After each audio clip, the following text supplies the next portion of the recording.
नमस्कार मित्रों, welcome to smart GK tricks. Friends, मैं दीपक शर्मा। तो दोस्तों, कैसे हैं आप लोग? आई होप आप लोग अच्छे होंगे। तो दोस्तों, आज के इस लेक्चर में हम देखेंगे इलेक्ट्रॉनिक्स फिल्टर यानी फिल्टर सर्किट के बारे में। दोस्तों, हम इस लेक्चर में देखने वाले हैं कि फिल्टर्स क्या होते हैं और उनके जो दोस्तों क्लासिफिकेशन है, उनको कितने भागों में बांटा गया है, उनके एप्लीकेशन क्या हैं और इस फिल्टर सर्किट से हमारे एग्जाम में कौन कौन से क्वेश्चन पूछते हैं। तो दोस्तों, ये सारा चीज़ें आज ही के लेक्चर में हम कवर करने वाले हैं।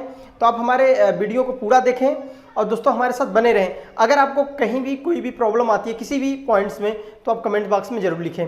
से दोस्तों, अब बात करते हैं दोस्तों, जैसा कि हमने लास्ट लेक्चर में आपको पढ़ाया था कि जो रेक्टिफायर होता है और रेक्टिफायर के टाइप्स में मैंने पढ़ाया था, half wave rectifier, full wave rectifier and bridge rectifier. से दोस्तों, तो वो चीज़ें मैंने प्रीवियस के लेक्चर में पढ़ाया था। अगर आप हमारे चैनल पे नए हैं तो फ्रेंड्स, अभी आप हमारे चैनल को सब्सक्राइब कर लें। उसके नीचे जो बेल आइकन है उसको प्रेस कर लें, जिससे हर वीडियो की नोटिफिकेशन आपको टाइम टू टाइम मिलती रहे। से दोस्तों, अगर दोस्तों आपको मेरी पुरानी वीडियो देखनी है तो प्लेलिस्ट में जा सकते हैं। इलेक्ट्रॉनिक्स UPPCL TG2 इलेक्ट्रॉनिक्स करके एक फोल्डर बना हुआ है, उसमें सारी वीडियो आपको प्रोवाइड कराई गई हैं, तो आप वहां से देख सकते हैं। जैसा कि मेरा लेक्चर नंबर 9 है और आज के इस लेक्चर में देखने वाले हैं फिल्टर सर्किट। तो आइए आज का लेक्चर स्टार्ट करते हैं और देखते हैं ये फिल्टर सर्किट क्या होता है और उसके क्लासिफिकेशन। तो दोस्तों, फिल्टर सर्किट के बारे में बात करते हैं। फिल्टर यहाँ पे इलेक्ट्रॉनिक्स में क्यों यूज किया जाता है? अगर आपको प्योर DC चाहिए, कहने का मतलब हमने लास्ट लेक्चर में आपको पढ़ा था रेक्टिफायर। उस रेक्टिफायर का क्या कार्य था? आपके पास कोई अल्टरनेटिंग करंट थी, AC थी, उसको अगर हमें DC में कन्वर्ट करना है तो हमें एक रेक्टिफायर सर्किट की आवश्यकता पड़ती थी। और जो डायोड था, PN जंक्शन डायोड, वही रेक्टिफायर का वर्क करता था। तो दोस्तों, हमने AC को DC में जब कन्वर्ट किया तो उसमें कुछ FC के कंपोनेंट रहते हैं, उनको अलग करने के लिए हमें फिल्टर सर्किट की आवश्यकता पड़ती है। कहने का मतलब दोस्तों कि अगर मैंने क्या किया, यहाँ पे दिया AC सप्लाई और ये मेरा है फिल्टर सर्किट। क्या है दोस्तों? रेक्टिफायर। तो दोस्तों, आपको पता है रेक्टिफायर का वर्क होता है कि जो अल्टरनेटिंग करंट है, यानी जो हमने साइनोसॉइडल दिया है, सप्लाई AC दिया है दोस्तों, वो क्या करता है? DC में कन्वर्ट करता है, एक ऐसी सप्लाई में कन्वर्ट करता है जिसका मैग्नीट्यूड दोस्तों चेंज नहीं होता, जिसकी दिशा भी चेंज नहीं होती, यानी एक तरह से लीनियर होती है, वैसे में चेंज करता है। लेकिन दोस्तों, एक बात ध्यान देना है, जब हम AC को DC में कन्वर्ट करते हैं तो यहाँ पे प्योर DC नहीं मिलती, यहाँ पे मिलती है आपको पल्सेटिंग DC। से दोस्तों, पल्सेटिंग DC कहने का मतलब है कुछ उसमें AC के कंपोनेंट रहते हैं। से दोस्तों, तो क्या होता है, यहाँ पे मिलती है आपको AC प्लस DC। सही दोस्तों, अब हमें क्या करना होता है कि इन्हीं दोस्तों जो DC आउटपुट में AC के कंपोनेंट रह जा रहे हैं, इन्हीं को हम बोलते हैं रिपल फैक्टर। क्या बोलते हैं? रिपल्स। इन रिपल्स को दोस्तों दूर करने के लिए हमें फिल्टर सर्किट की आवश्यकता पड़ती है। अगर हमने क्या किया, यहाँ पे फिल्टर सर्किट यूज कर दिया, देखिए, अगर मैंने यहाँ फिल्टर सर्किट यूज किया तो यहाँ पे दोस्तों हमें प्योर DC आउटपुट मिलेगा। प्योर DC आउटपुट, यानी कह सकते हैं कि रिपल मुक्त, उसमें रिपल्स नहीं रहेंगे, AC के कंपोनेंट नहीं रहेंगे। 100% तो नहीं कह सकते कि प्योर होगी DC, लेकिन पहले की अपेक्षा बेटर रहेगी, लगभग हमको प्योर DC मिलने लगती है। सही दोस्तों, तो ये एक सर्किट है, इसके द्वारा आप समझ सकते हो छोटा सा लेआउट की आप समझिए। अगर आपने AC को, आपको पता है कि आपके घरों में AC आ रही है, लेकिन आपको कुछ जगह वर्क DC कराने हैं, जैसे मोबाइल को चार्ज करना है, DC से चार्ज होती है। कई सारे ऐसी चीज़ें हैं जो कि आपकी DC पे ही वर्क करते हैं। तो दोस्तों, अगर आपको DC में कन्वर्ट करना है, रेक्टिफायर सर्किट का यूज किया जाता है। आप रेक्टिफायर सर्किट के लिए half wave, full wave, bridge rectifier में कोई भी एक चूज कर सकते हैं। तो ज़्यादातर मैंने बताया था कि अभी जो मॉडर्न है वो ब्रिज रेक्टिफायर का यूज करते हैं, 4 डायोड इसमें लगे होते हैं, कहीं कहीं फुल वेव रेक्टिफायर। सही दोस्तों, अब बात करते हैं कि जब हमने रेक्टिफायर के द्वारा AC को DC में बदल दिया तो पल्सेटिंग DC थी, उसमें AC कंपोनेंट थे। फिल्टर सर्किट लगा के हम क्या करेंगे कि उस AC कंपोनेंट को हम दूर कर देंगे, यानी रिपल्स को समाप्त कर देंगे। तो आप, अगर आपसे कोई पूछता है कि क्या होता है इलेक्ट्रॉनिक्स फिल्टर, तो आपको बताना है, अगर हमें प्योर DC चाहिए तो फिल्टर सर्किट का यूज करेंगे, अगर हमें रिपल्स को दूर करना है तो हम फिल्टर सर्किट का यूज करेंगे, अगर हमें DC आउटपुट से AC कंपोनेंट को हटाना है तो फिल्टर सर्किट का यूज करते हैं। आई होप आपको समझ में आया होगा। आगे दोस्तों हम बात करते हैं कि क्लासिफिकेशन किसकी, क्लासिफिकेशन ऑफ फिल्टर सर्किट।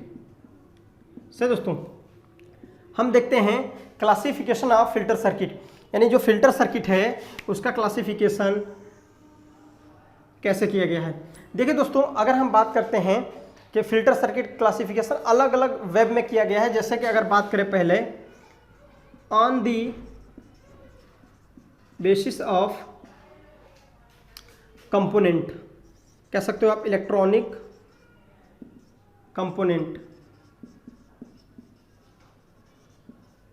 देखिए कंपोनेंट्स के आधार पे भी जो हमारा कह सकते हैं कि जो फिल्टर है उनका क्लासिफिकेशन किया गया है। अगर हम बात करें कंपोनेंट के आधार पे, सही फ्रेंड्स, अगर यहाँ पे कंपोनेंट के आधार पे अगर हम इसका क्लासिफिकेशन करें तो दोस्तों हमारा क्या होगा, फिल्टर 2 टाइप्स के आएंगे। फिल्टर जो होगा दोस्तों वो मेरा 2 टाइप का होता है। एक को बोलते हैं एक्टिव फिल्टर। क्या होता है दोस्तों, एक्टिव कंपोनेंट फिल्टर। सही फ्रेंड्स। सेकंड है पैसिव कंपोनेंट फिल्टर। सही दोस्तों, देखिए फिल्टर हमने बोला कि फिल्टर को 2 भागों में बांटा गया। अगर on the basis of electronics component, जो कंपोनेंट यूज किया जा रहा है उसके अकॉर्डिंग। तो दोस्तों एक्टिव फिल्टर क्या होते हैं, ऐसे फिल्टर जिसमें एक्टिव कंपोनेंट का यूज किया जाएगा या एक्टिव एलिमेंट का यूज किया जाएगा, ऐसे फिल्टर्स को हम दोस्तों बोलते हैं एक्टिव फिल्टर। तो और पैसिव फिल्टर क्या होते हैं, ऐसे फिल्टर जिसमें पैसिव कंपोनेंट का प्रयोग करके एक फिल्टर सर्किट बनाई जाती है, ऐसे फिल्टर को हम बोलते हैं पैसिव फिल्टर। आई होप आपको समझ में आएगा। देखिए तो दोस्तों अगर पैसिव फिल्टर की बात करें तो किन कंपोनेंट का यूज करके बनाते हैं हम, रेजिस्टेंस, इंडक्टर, रजिस्टर हो गया, इंडक्टर हो गया, और क्या कैपेसिटर। देखिए फ्रेंड्स, यानी इसको R, L और C। अगर आपके पास इंडक्टर, कैपेसिटर और रजिस्टर है यानी रेजिस्टेंस, तो दोस्तों आप क्या करेंगे, एक पैसिव फिल्टर का निर्माण कर लेंगे। कहने का मतलब दोस्तों आपको पता है कि RLC जो होता है, रेजिस्टेंस हो, इंडक्टर हो, कैपेसिटर हो, ये दोस्तों पैसिव कंपोनेंट होते हैं। और पैसिव कंपोनेंट हम किसको कहते हैं, अगर मेरे पास कोई दोस्तों कंपोनेंट है, अगर इसके अंदर से मैंने क्या किया, कोई भी सिग्नल दिया यानी सप्लाई दिया, अगर वो एम्पलीफाई हो गया, कहने का मतलब उसमें वृद्धि हो गई, तो दोस्तों वो क्या होता है, एक्टिव कंपोनेंट। लेकिन अगर इस कोई हमारे पास एक कंपोनेंट है, एलिमेंट है, इसके अंदर से अगर हमने कोई भी सिग्नल दिया है, फ्लो कराया, अगर वो सिग्नल एम्पलीफाई ना होके बल्कि वो लॉस हो जाता है, यानी कि कहने का मतलब कि वो डिसिपेट हो जाता है, तो दोस्तों उसको बोलते हैं पैसिव कंपोनेंट। जिनके अंदर से करंट फ्लो कराने पे उसमें कुछ लॉसेस आते हैं, यानी कमी आती है, कहने का मतलब डिसिपेट हो जाता है दोस्तों, वो होते हैं हमारे पैसिव कंपोनेंट। और दोस्तों जो एमिट करते हैं, कहते हैं जो एनर्जी को एमिट करते हैं, कहने का मतलब जिसके अंदर से अगर करंट फ्लो कराया जाए तो एम्पलीफाई करा दे, तो दोस्तों वो होता है हमारा एक्टिव कंपोनेंट। समझ में आया दोस्तों, ये चीज़ें हमको पहले ही आपको पढ़ा दिया गया है। अगर आपको हमारी एक्टिव पैसिव क्या होता है, यूनिलेटरल बाइलेटरल क्या होता है, लीनियर नॉन लीनियर क्या होता है, पोलर बाईपोलर क्या होता है, ऐसे टाइप के कॉन्सेप्ट चाहिए तो आप हमारे प्लेलिस्ट में जाके सारे वीडियो दोस्तों बेसिक के पढ़े हैं, आप वहाँ देख सकते हैं। सर दोस्तों उसके बाद भी अगर आपको नहीं मिलता तो हम आपके लिए स्पेशली बना देंगे, लेकिन कमेंट बॉक्स में जरूर लिखें। सर दोस्तों अब बात करते हैं एक्टिव फिल्टर में कौन से यूज आते हैं। देखिए ओप एम्प की बात कर लें। ओप एम्प ये क्या होता है दोस्तों, ऑपरेशनल एम्पलीफायर। देखिए ऑपरेशनल एम्पलीफायर क्या है, एक इलेक्ट्रॉनिक सर्किट होता है, एक इलेक्ट्रॉनिक्स कंपोनेंट है दोस्तों। एम्पलीफायर का हम यूज करते हैं फ्रीक्वेंसी को एम्पलीफिकेशन करने, एम्पलीफायर करने के लिए, फ्रीक्वेंसी को बढ़ाने के लिए कह सकते हैं, फ्रीक्वेंसी का एम्पलीफिकेशन करने के लिए दोस्तों हम एम्पलीफायर सर्किट का यूज करते हैं। और दूसरी बात करें दोस्तों, हम ट्रांजिस्टर ले लें, ट्रांजिस्टर हो गया, FET हो गया, ETC। दोस्तों ये सभी क्या है हमारे, ये हैं एक्टिव कंपोनेंट्स। और दोस्तों इनका अगर प्रयोग करके हम कोई सर्किट बनाते हैं दोस्तों, कोई फिल्टर बनाते हैं, तो वो फिल्टर होता है एक्टिव फिल्टर। अगर हमने रेजिस्टेंस, इंडक्टर, कैपेसिटर का प्रयोग करके दोस्तों बनाया तो होता है हमारा दोस्तों पैसिव फिल्टर। लेकिन अगर हमने दोस्तों ट्रांजिस्टर का यूज किया, एम्पलीफायर, ट्रांजिस्टर ही एम्पलीफायर का यूज की तरह वर्क करता है जब वो दोस्तों एक्टिव रीजन में रहता है। ट्रांजिस्टर ही एम्पलीफायर का वर्क करता है जब वो किस रीजन में रहता है, एक्टिव रीजन में रहता है। तो सही दोस्तों, एफईटी हो गई। तो इनका दोस्तों प्रयोग हम कर सकते हैं क्या बनाने के लिए, एक्टिव फिल्टर। बात करते हैं अब एक्टिव फिल्टर और पैसिव फिल्टर में प्रीफर किसको करते हैं, इस टाइम हम ज़्यादा यूज किसको करते हैं दोस्तों। इस टाइम सबसे ज़्यादा हम यूज करते हैं एक्टिव फिल्टर को। दोस्तों एक्टिव फिल्टर का यूज करने का मतलब है कि इनमें जो कंपोनेंट यूज किए जा रहे हैं, अब मैंने बताया कि इसमें लॉसेस कम होता है, ये एमिट करते हैं। अगर इनके अंदर से कोई सिग्नल जाता है तो उसको एमिट करेंगे, यानी कहने का मतलब उसको हम इंक्रीज करा देंगे, न कि दोस्तों एम्पलीफाई करा देंगे उसका।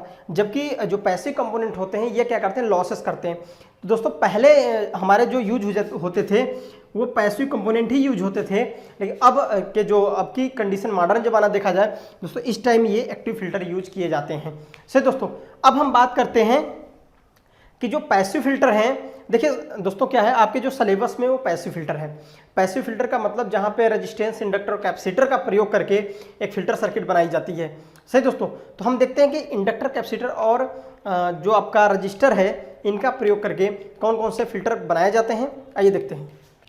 देखिए फ्रेंड्स, पैसिव कंपोनेंट का प्रयोग करके कौन कौन से फिल्टर बनाए जाते हैं। पैसिव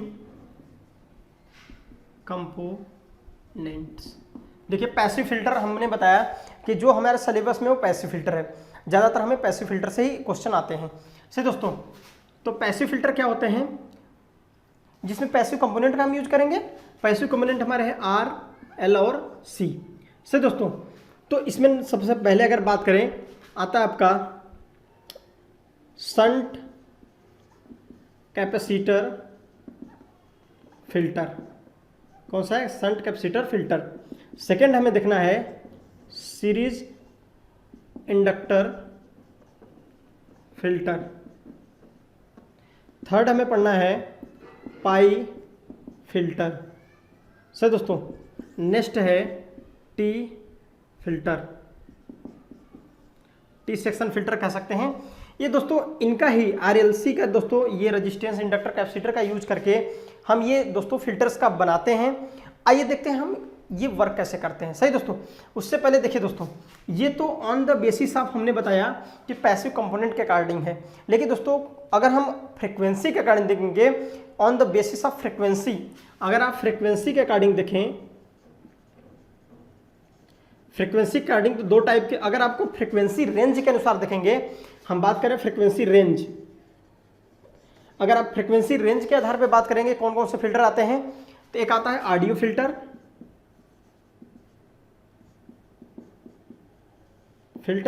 और सेकंड होता है रेडियो फिल्टर, रेडियो फिल्टर।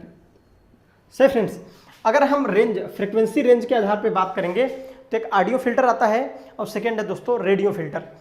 अब दोस्तों अगर सिग्नल की बात कर दें, इनपुट सिग्नल के आधार पे,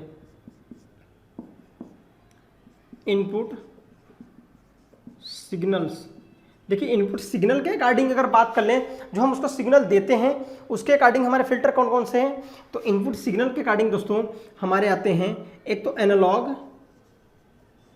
सिग्नल और सेकंड है डिजिटल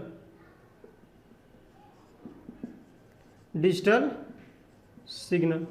सही फ्रेंड्स, अगर आपसे पूछा कि सिग्नल के अकॉर्डिंग आपके कौन कौन से फिल्टर होते हैं, तो आपको बताना है एक एनालॉग होता है, सेकंड होता है डिजिटल। सही दोस्तों, तो ये दिए गए सिग्नल्स, आप एनालॉग सिग्नल भी दे सकते हैं, डिजिटल सिग्नल भी दे सकते हैं, तो फिल्टर दोनों का कंडीशन हो सकता है। फ्रिक्वेंसी के आधार, ऑडियो फ्रिक्वेंसी और रेडियो फ्रिक्वेंसी के आधार पर हमारे फिल्टर आते हैं। लेकिन दोस्तों अगर बात करें एप्लीकेशन के आधार पे कौन से हैं, यूज के आधार पे, एप्लीकेशन के आधार पे कौन कौन से हैं, जैसे मैंने बताया ये तो आपको दिख रहा होगा कि आरएलसी जो शंट कैपेसिटर फिल्टर है, सीरीज इंडक्टर फिल्टर, इनके एप्लीकेशन है। लेकिन दोस्तों ये तो कंपोनेंट के आधार पर पढ़ा गया है, एप्लीकेशन के आधार पे हम जब उनके एप्लीकेशन आगे पढ़ते हैं तो दोस्तों आपको पढ़ाया जाता है लो पास फिल्टर, सेकंड है हाई पास फिल्टर,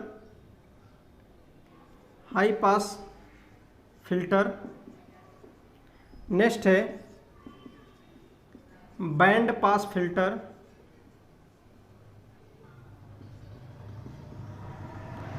नेक्स्ट है दोस्तों बैंड स्टॉप फिल्टर। नेक्स्ट है band stop filter, low pass filter, high pass filter, band stop filter और बैंड पास फिल्टर। ये 4 प्रकार के फिल्टर हैं। देखो दोस्तों, इनके बारे में अगर हम थोड़ा चर्चा करें तो लो पास फिल्टर क्या होता है, एक ऐसा फिल्टर जो एक रेटेड फ्रिक्वेंसी से कम वाली फ्रिक्वेंसी को पास होने दे, उसे बोलते हैं दोस्तों low pass filter. High pass filter क्या होता है, एक ऐसा इलेक्ट्रॉनिक फिल्टर जो एक रेटेड फ्रिक्वेंसी से ऊपर फ्रिक्वेंसी को, यानी उससे अपर की जो फ्रिक्वेंसी है उसको पास होने देता है, यानी लोअर फ्रिक्वेंसी को पास होने नहीं देता है दोस्तों, उसे हम बोलेंगे हाई पास फिल्टर। दोस्तों बैंड पास फिल्टर क्या होता है, एक ऐसा फिल्टर जहां बैंड बनता है, बैंड दोस्तों बैंडविड्थ पढ़ेंगे, बैंडविड्थ के अकॉर्डिंग जैसे हम बात कर लें, आपने पढ़ा होगा फ्रिक्वेंसी रिस्पांस गेन का जब कर्व खींचते हैं रिजोनेंस कंडीशन में, तो आपको कुछ ऐसा बनाया जाता है, एक डायग्राम आपको याद होगा। तो दोस्तों ये बोलते हैं इसको हम बैंडविड्थ, F1 F2 दोनों का बीच में ये फ्रिक्वेंसी रिजोनेंस कंडीशन आती थी दोस्तों, ये बैंडविड्थ। अगर इस बोला ना बैंड पास फिल्टर, अगर इतने रेंज में ये क्या करता है कि सिग्नल को पास कराता है तो दोस्तों बैंड पास फिल्टर होता है। लेकिन अगर क्या करता है, यहाँ से यहाँ तक फिल्टर पास नहीं करने देता फ्रिक्वेंसी को, इसके अपर या फिर लोअर फ्रिक्वेंसी को पास करने देता है, उसे बैंड स्टॉप फिल्टर कहते हैं। तो दोस्तों आज के इस लेक्चर में सारे फिल्टर के बारे में देखने वाले हैं, आप हमारे साथ बने रहें। जो भी प्रॉब्लम हो कमेंट बॉक्स में लिखें, वीडियो को स्किप ना करें, पूरा देखें। अगर अच्छा लगे तो दोस्तों लाइक और शेयर, ज़्यादा से ज़्यादा शेयर करना ना भूलें। सही दोस्तों, आइए देखते हैं शंट कैपेसिटर फिल्टर। बहुत देखिए फ्रेंड्स, पहला देखते हैं shunt capacitor filter. Shunt capacitor filter का यूज करके हम कैसे जो रिपल्स हो उनको कैसे दूर करते हैं, आइए हम समझने की कोशिश करते हैं। तो देखिए दोस्तों, शंट का मतलब है पैरेलल, शंट का मतलब होता है पैरेलल कैपेसिटर, यानी क्या है कि इसमें पैरेलल में कैपेसिटर लगाया जाएगा, इसे बोलेंगे शंट इंडक्टर फिल्टर। देखिए दोस्तों, आपको पता है कि एक सर्किट बना रहा हूं मैं। देखिए, अगर बात की जाए, एक मेरा फुल वेव रेक्टिफायर है जिसके द्वारा दोस्तों हम क्या करते हैं कि AC को DC में कन्वर्ट करते हैं। देखिए, ये 2 डायोड हैं, D1 है, D2 है। ये क्या करेंगे दोस्तों, यहाँ पे हमने दिया है इनपुट सप्लाई, इनपुट सिग्नल या सप्लाई लिख सकते हैं आप। सही दोस्तों, हमने यहाँ से इनपुट सप्लाई दिया है और ये प्राइमरी साइड है और ये आपका सेकेंडरी साइड है। सही दोस्तों, अब बात करते हैं कि यहाँ पे हम यूज करने वाले हैं। देखिए, हमने AC सप्लाई दिया, ट्रांसफार्मर ने स्टेप डाउन किया, स्टेप डाउन करने के बाद ये रेक्टिफायर जो सर्किट यूज कर रहे हैं, इसने क्या किया, AC को DC में कन्वर्ट कर दिया। अब DC में जब कन्वर्ट कर दिया तो प्योर DC थी नहीं, वो तो पल्सेटिंग DC थी, उसमें AC के कंपोनेंट्स थे, तो उन्हीं को तो दूर करने के लिए हम फिल्टर सर्किट यूज करते हैं। तो दोस्तों आगे हम शंट कैपेसिटर फिल्टर का मतलब होता है कि पैरेलल में एक कैपेसिटर लगा देना। देखिए ये होता है सही। उसके बाद हमने क्या किया, एक लोड लगा दिया। ये देखिए, ये बन गया हमारा शंट कैपेसिटर फिल्टर। क्या है दोस्तों, शंट कैपेसिटर फिल्टर। देखिए, ये बन गया मेरा शंट कैपेसिटर फिल्टर।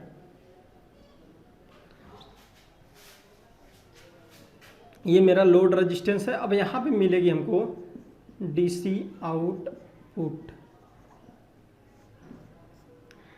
सही दोस्तों, फिल्टर DC आउटपुट मिलेगा। फिल्टर मतलब कुछ ऐसी कंपोनेंट रिपल्स को खत्म कर दिया जाएगा।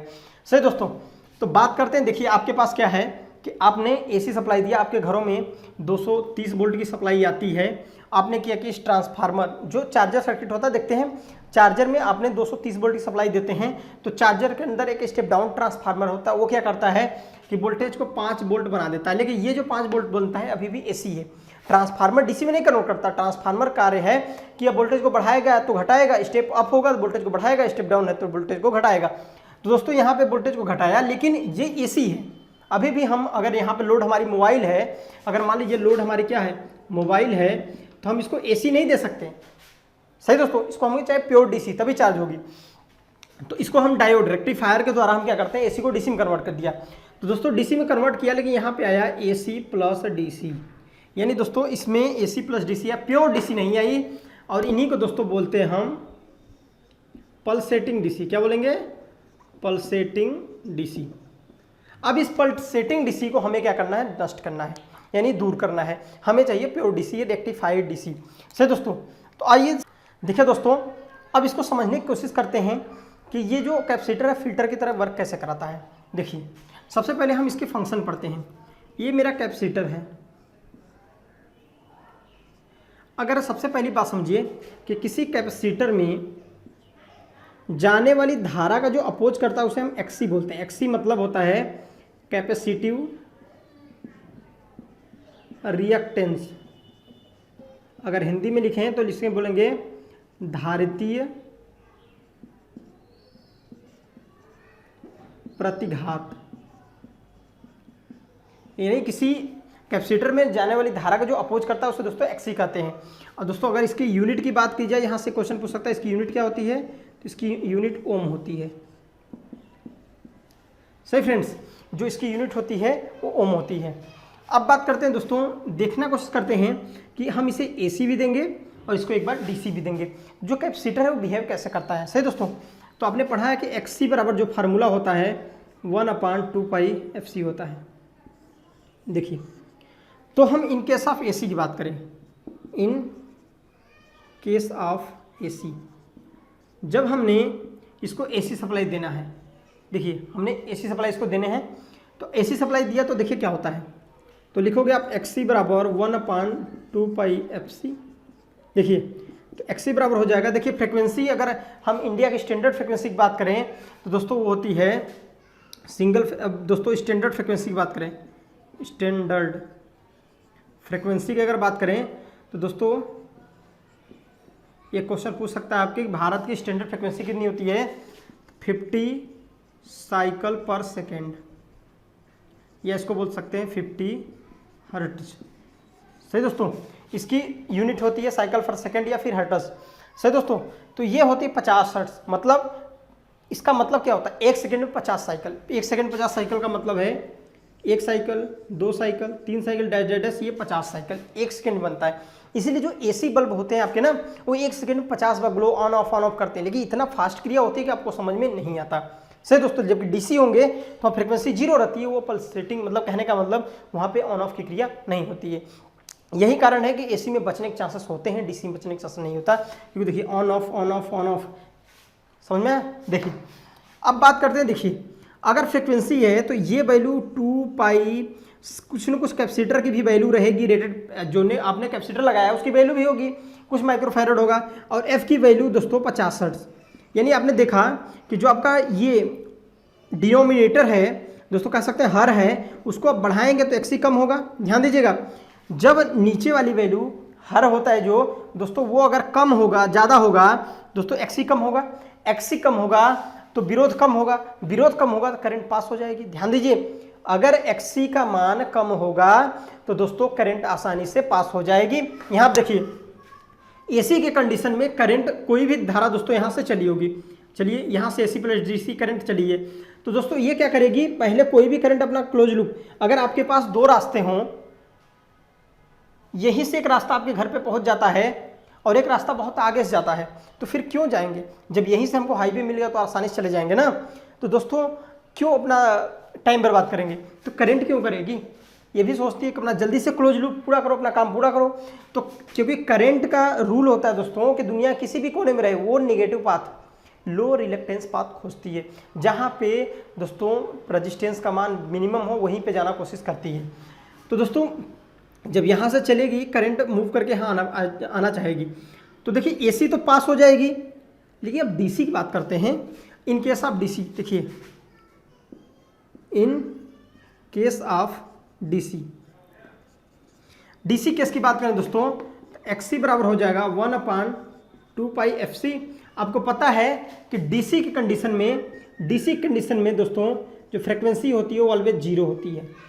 ध्यान दीजिएगा, डीसी कंडीशन में जो आपकी फ्रिक्वेंसी होती है ऑलवेज 0 होती है। कई बार क्वेश्चन पूछ चुका है घुमा के, यूपीसीएल जेईई में क्वेश्चन पूछा था कि भारत की स्टैंडर्ड डीसी फ्रिक्वेंसी है, ज़्यादातर लड़के 50 हर्ट्ज मार दिए, वो डीसी पढ़े ही नहीं क्योंकि डीसी की फ्रिक्वेंसी 0 होती है। तो इन सब क्वेश्चन दोस्तों ध्यान से, आपको जितना इजी क्वेश्चन मिले उसको ध्यान से पढ़िए, क्योंकि ज़्यादा इजी क्वेश्चन ही गलती हो जाते हैं।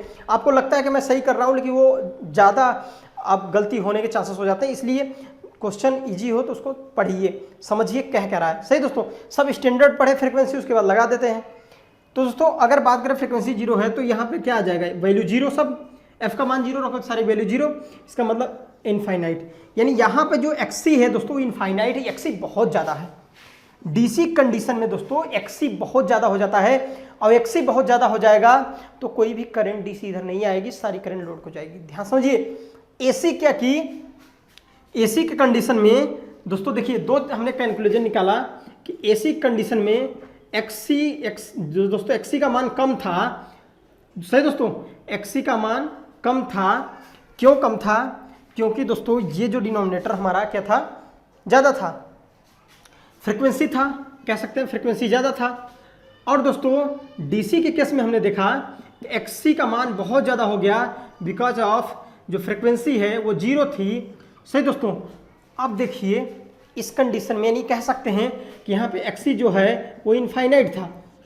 तो दोस्तों अगर आपको पता है कि जो विरोध करने वाले लोग बहुत ज़्यादा हों तो कोई सिग्नल पास ही नहीं होंगे ना, कोई भी करंट। जब देखिए एसी कंडीशन में तो पास कर दिया एसी को, यहाँ पे अपना क्लोज लूप बना ली, एसी नहीं जाएगी, लेकिन डीसी जो इधर बची, क्योंकि डीसी को ये कैपेसिटर ब्लॉक करता है। यहाँ दो चीज़ें निकलती हैं, एसी को पास करता है, डीसी को ब्लॉक करता है। मोस्ट इंपॉर्टेंट पॉइंट है, कैपेसिटर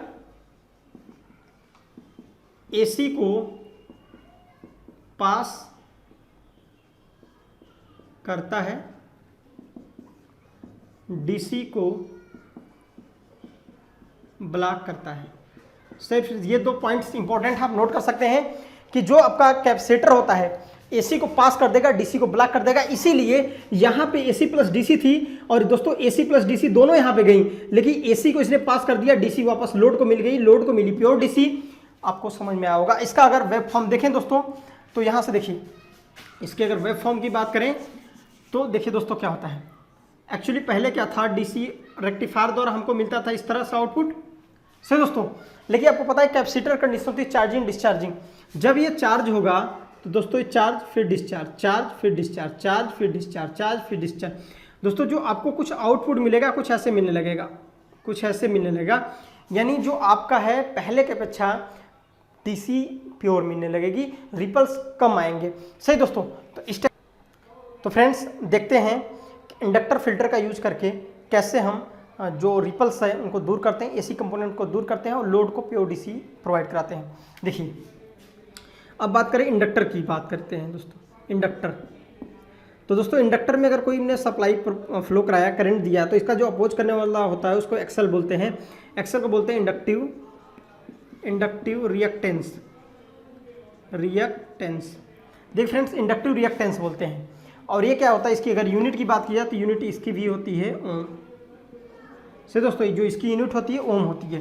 दोस्तों एक्सेल बराबर फॉर्मूला आपका होता है 2πfl, से दोस्तों क्या होता है 2πfl। अब देखिए यहाँ पे बात करेंगे, ये क्या करेगा, एसी को पास करता है, डीसी को पास करना समझ के कोशिश करते हैं। तो इन केस ऑफ एसी, जो इंडक्टर है एसी के कंडीशन में क्या करता है, देखिए जब इंडक्टर को आप एसी सप्लाई देंगे दोस्तों, एक्सेल बराबर 2πfl। देखिए दोस्तों एल का मान कुछ ना कुछ फिक्स रहेगा, क्योंकि जो इंडक्टर लाएंगे मार्केट से खरीद के कुछ की उसकी रेटिंग होगी। एल की वैल्यू, पाई की भी वैल्यू 3.14 लग सकते हैं, 2 की वैल्यू है। अगर दोस्तों फ्रिक्वेंसी का मान बढ़ाएंगे, फ्रिक्वेंसी 50 हर्ट्ज रखते हैं, अगर फ्रिक्वेंसी ज़्यादा है दोस्तों एक्सेल भी ज़्यादा होगा। यानी एसी कंडीशन में एक्सेल का मान ज़्यादा होता है। क्या होता है दोस्तों, एक्सेल का मान ज़्यादा होता है। और आपको पता है कि जब एक्सेल का मान ज़्यादा होगा तो वो क्या करेगा, अपोज करेगा, करंट का क्या करेगा, ये अपोज करेगा, उस एसी वाली करंट को पास नहीं होने देगा। आपको पता है कि अगर किसी कंडक्टर में एसी सप्लाई देते हैं तो एसी जो होती है समय साथ दिशा परिवर्तित होती है। तो यहाँ पे दोस्तों according to Faraday law induced EMF हो जाएगा, वहाँ पे मैग्नेटिक फील्ड बन जाएगी, एसी को पास नहीं करेगा। अब डीसी केस में देखते हैं दोस्तों, अगर हम डीसी के केस में बात करें, इन केस ऑफ डीसी, तो एक्सेल बराबर होता है 2πfl। और देखिए अगर हम बात करें कि आपको पता है कि जो यहाँ पे फ्रिक्वेंसी है वो जीरो होती है, अगर हमने यहाँ पे जीरो रखा तो सारी वैल्यू जीरो हो जाएंगी। यानी दोस्तों यहाँ पे एक्सेल क्या है, बहुत ही कम, जीरो है, एकदम जीरो है। तो दोस्तों आपको पता है कि जब करंट का विरोध करने वाला नहीं है, जीरो है, उस कंडीशन में करंट पास हो जाएगी। यानी पास कौन हो रही है, पास हो रही है डीसी। यानी दोस्तों कह सकते हैं ये डीसी को पास कर दिया और एसी को ब्लॉक कर दिया। तो इंडक्टर का फंक्शन क्या होता है दोस्तों, एसी को ब्लॉक कर देगा और डीसी को पास कर देगा। ध्यान दीजिएगा, इंडक्टर का फंक्शन ही कई बार पूछ सकता है कि इंडक्टर क्या करता है, एसी को ब्लॉक करता है और डीसी को पास कर देता है। दोस्तों डीसी है वो लोड को मिल जाएगी, हमारी प्योर डीसी मिल जाएगी, रिपल को इसने समाप्त कर दिया। तो इस तरह दोस्तों हम क्या करते हैं कि शंट इंडक्टर फिल्टर का यूज करके हम क्या करते हैं, रिपल्स का प्रयोग करते हैं। अगला है पाई फिल्टर। पाई फिल्टर में दोस्तों क्या करते हैं, 2 कैपेसिटर और ऐड कर देते हैं, ये हमारा बन जाता है पाई फिल्टर। दोस्तों तो पूछा अगर पैसिव फिल्टर के अगर जो यूज किए जाते थे उसमें सबसे ज़्यादा यूज किया जाने वाला फिल्टर था पाई फिल्टर। क्यों, देखिए प्योर कैपेसिटर जो होता है प्योर वो क्या करेगा, पूर्ण डीसी को कंप्लीट पार्ट नहीं दिलाता। तो यहाँ पे दोस्तों पाई फिल्टर, इसको बोलते हैं हम पाई फिल्टर। पाई फिल्टर का भी यूज करके दोस्तों हम क्या करते हैं कि रिपल्स को नष्ट कर सकते हैं। तो कई प्रकार के फिल्टर हैं, आई होप आपको समझ में आया होगा। आइए देखते हैं अगले जो एप्लीकेशन के अकॉर्डिंग फिल्टर हैं, low pass filter, high pass filter और बैंड स्टॉप और बैंड। तो दोस्तों अगला टॉपिक है मेरा लो pass filter. Low pass filter क्या होता है समझने की कोशिश करते हैं। ऐसा इलेक्ट्रॉनिक्स परिपथ जो दी गई फ्रीक्वेंसी से कम रेंज की फ्रीक्वेंसी को पास करता है उसे लो पास फिल्टर कहते हैं। लिख सकते हैं लो पास फिल्टर एक ऐसा इलेक्ट्रॉनिक्स फिल्टर होता है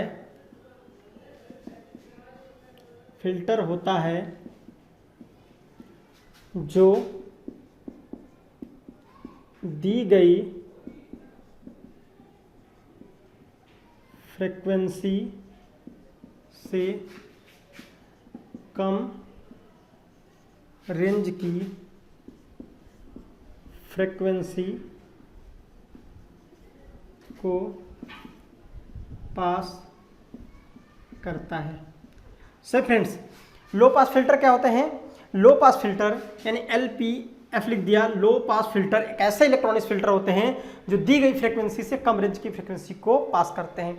थोड़ा समझ में कम आया होगा, लेकिन देखिए अगर मैंने बताया मैंने एक मार्केट से फिल्टर ले आया, उस फिल्टर में दोस्तों जो कट ऑफ फ्रीक्वेंसी थी, कट ऑफ फ्रीक्वेंसी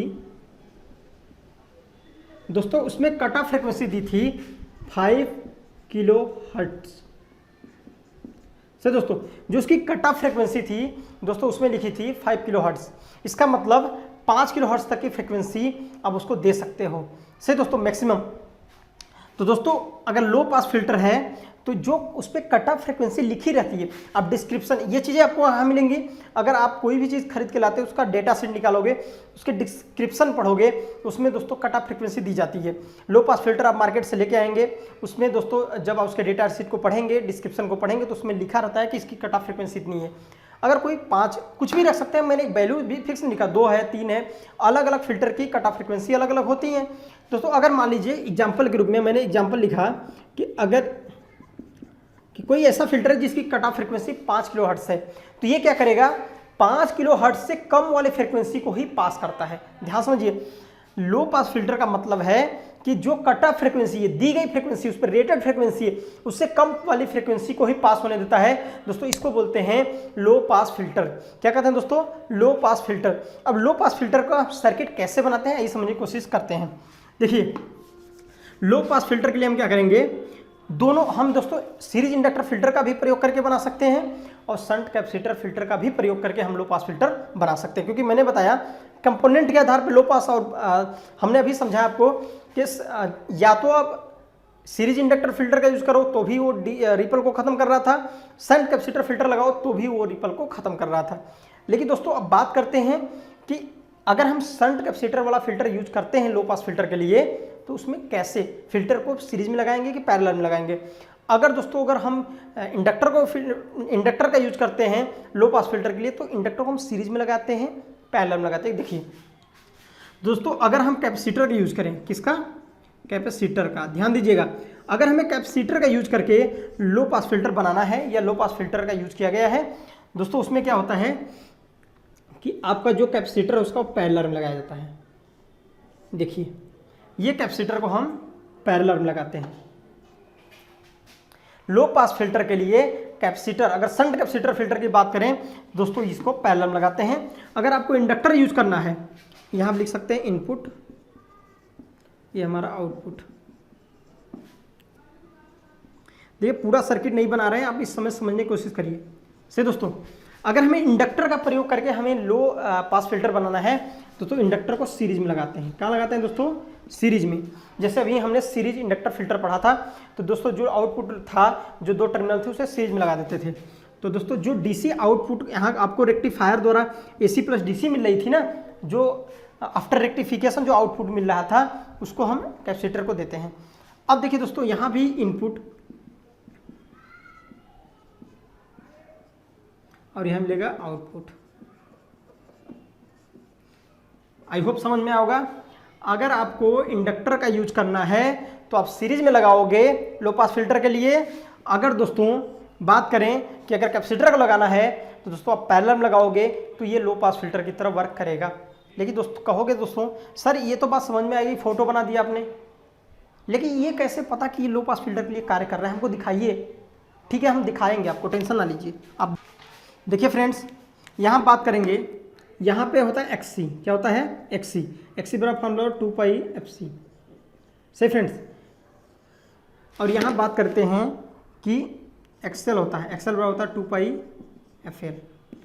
दोस्तों हम देखना चाहते हैं कि इनका प्रयोग करके कैसे लो फ्रिक्वेंसी को पास कर रहा है, ज़्यादा फ्रिक्वेंसी को पास नहीं कर रहा है। देखिए हमें आउटपुट में चाहिए डीसी, प्योर डीसी, फिल्टर की तरह कार्य कराना है।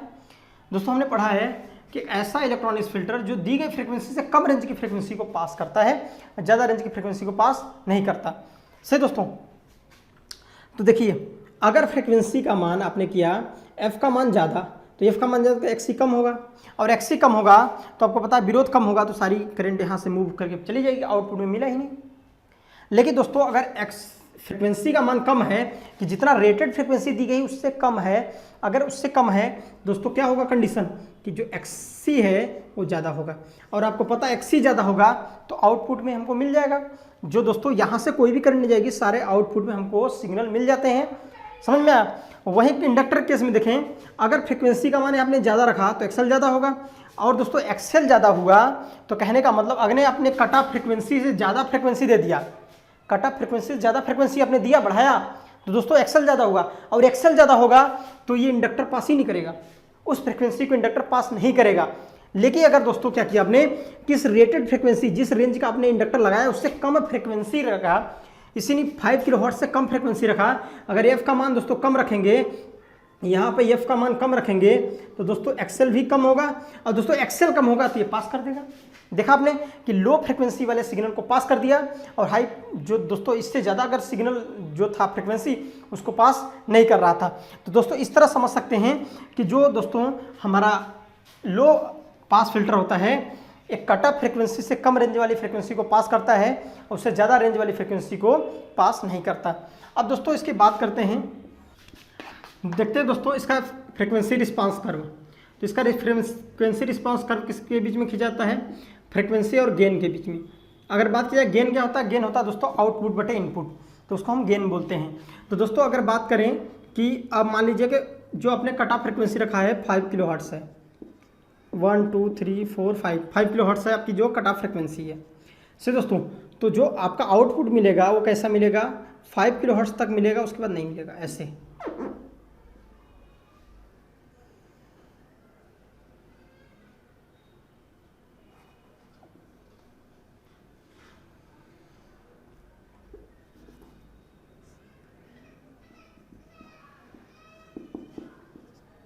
देखिए यहाँ तक क्या करेगा, ये सिग्नल को पास कर रहा है, ये क्या कर रहा है? पास कर रहा है सिग्नल को, और यहाँ से यहाँ तक सिग्नल को क्या कर रहा है? स्टॉप कर रहा है।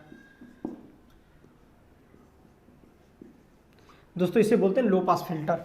लो पास फिल्टर के देखिए रेटेड जितना भी हमने फ्रिक्वेंसी इसकी कट ऑफ फ्रिक्वेंसी थी, उस कट ऑफ फ्रिक्वेंसी से पहले सिग्नल को आराम से पास कर रहा था, लेकिन जैसे ही फ्रिक्वेंसी हमने बढ़ाया, यहाँ पे 6 आएगा, 7 आएगा, 8 आएगा, जितना ज़्यादा फ्रिक्वेंसी आप बढ़ाते जाओगे उतना ही कम पास करेगा, उतना ही कम सिग्नल पास करेंगे। जैसे कि मैंने बताया यहाँ कैपेसिटर अगर लगाओगे तो फ्रिक्वेंसी अगर आपने ज़्यादा रखा तो एक्सी कम होगा, एक्सी कम होगा तो करंट यहाँ से मूव हो जाए, आउटपुट में हमको फ्रिक्वेंसी मिलेगी नहीं, सिग्नल को पास नहीं कर रहा है इसी इंडक्टर केस में।